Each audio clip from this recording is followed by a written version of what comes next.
Hello and welcome to Moonlit Myths, where I invite you to journey with me through tales of dreams and imagination. I am here to help you unwind, relax, and drift off into a peaceful slumber. Each night, I will bring you a new story to help you escape the stresses of the day and enter a world of pure tranquility. So sit back, get comfortable, and let me guide you to a place of restful sleep. Thank you for joining me, and sweet dreams.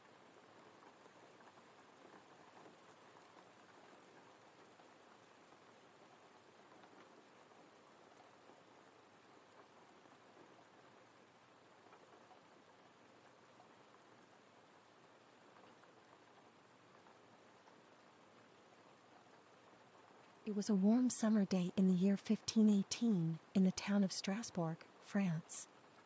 The sun was shining, the birds were singing, and the townsfolk were going about their daily business.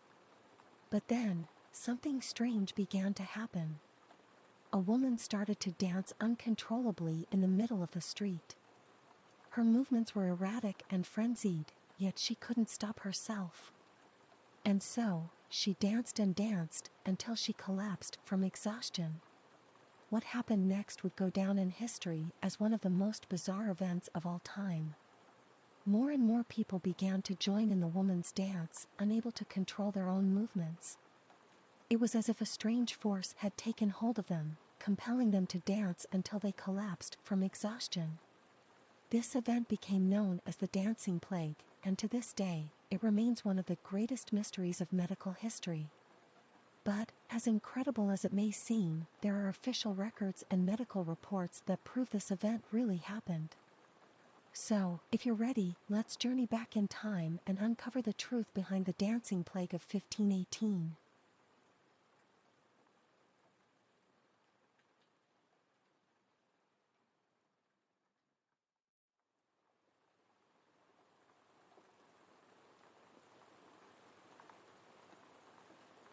Once the strange event began, it quickly spread throughout the city.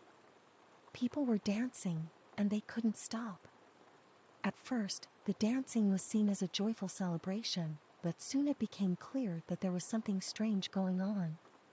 The dancers were unable to control themselves, moving wildly and uncontrollably, often for days on end. Doctors were called in to try and understand what was happening, but their efforts were in vain. The dancers seemed to be in a trance-like state, unable to communicate or respond to the outside world. As more and more people began to join in the dance, it became clear that this was not a normal occurrence. Historical documents tell us that this event truly happened. There are official records and medical reports that show that hundreds of people were affected by this strange dancing plague. The reports indicate that it started in Strasbourg, France in 1518 and lasted for several months.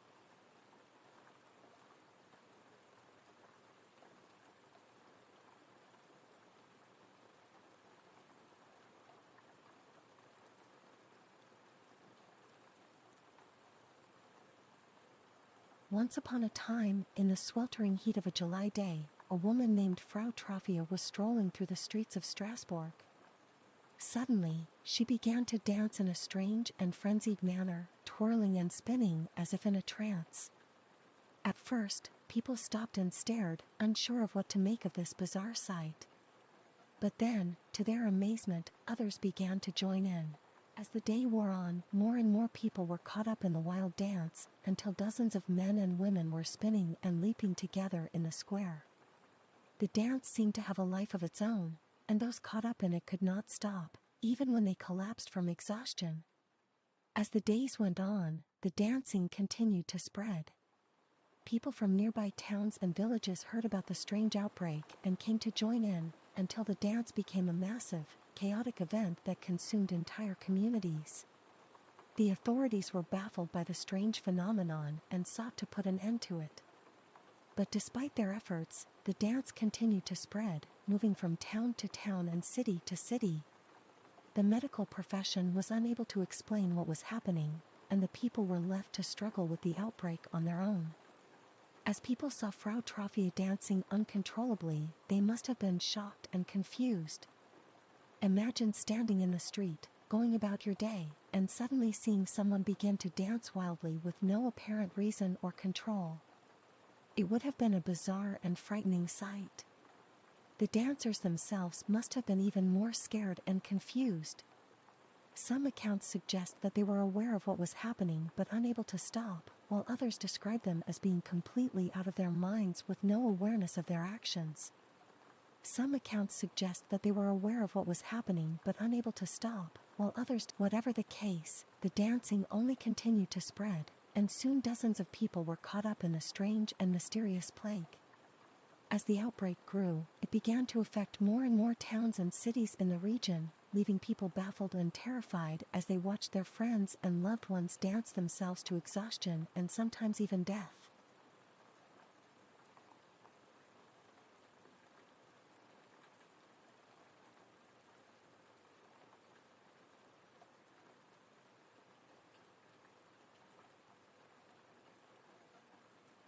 As the days went by, more and more people were caught up in the dance, and it seemed that nobody could stop it.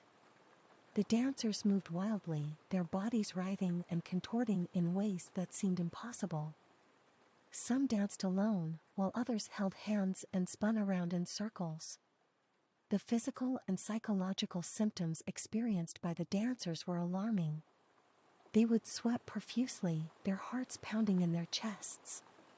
Their feet would blister and bleed from hours of dancing, yet they could not stop. They grew more and more exhausted, yet they kept going, as if in a trance. Over time, the symptoms escalated, with some dancers unable to stop dancing for days, or even weeks. They would fall to the ground in exhaustion, only to get up and start dancing again a few moments later. Some dancers would even begin to foam at the mouth or scream uncontrollably, as if possessed by a demonic force. Reports of injury and even death began to spread among the dancers. Some had broken bones or torn ligaments from the constant motion. Others collapsed from exhaustion and never woke up. But still, the dancing continued, fueled by an unexplainable force that seemed to grip the entire region. It must have been terrifying to witness such an event, especially in the 1500s when people had very little knowledge of medical conditions and psychological disorders. The dancers themselves must have been terrified as well, unable to control their own bodies and thoughts. What could have caused such a phenomenon, and how could it be stopped? These were questions that nobody had answers to.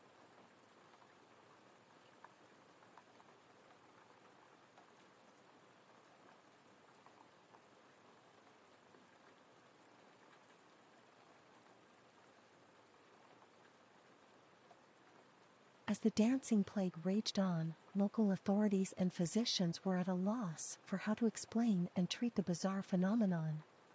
Many theories were proposed, ranging from supernatural causes to more medical explanations.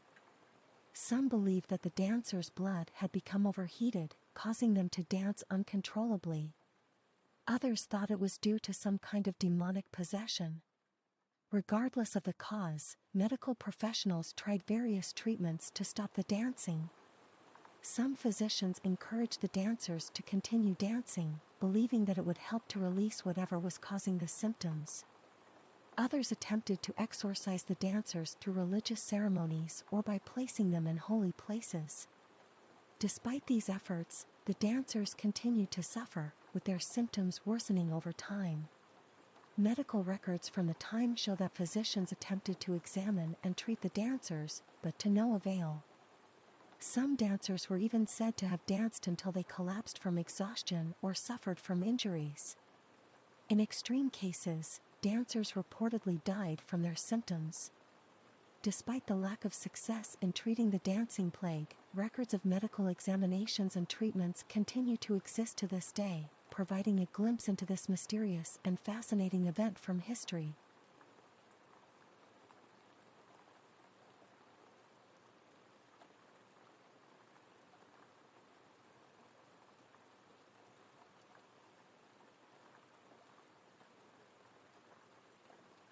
It took some time, but eventually the dancing plague began to subside. People were left exhausted, injured, and traumatized from the strange event that had taken hold of their communities. But as the dancing ceased, the questions began. What had caused this mysterious outbreak?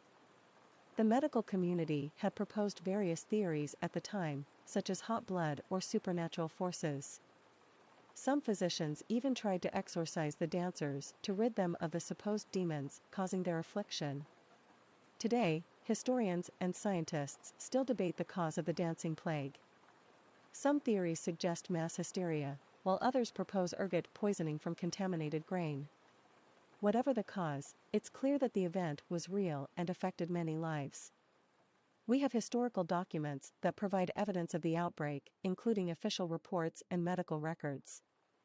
These documents allow us to piece together what happened during that summer of 1518, one of the greatest mysteries in history.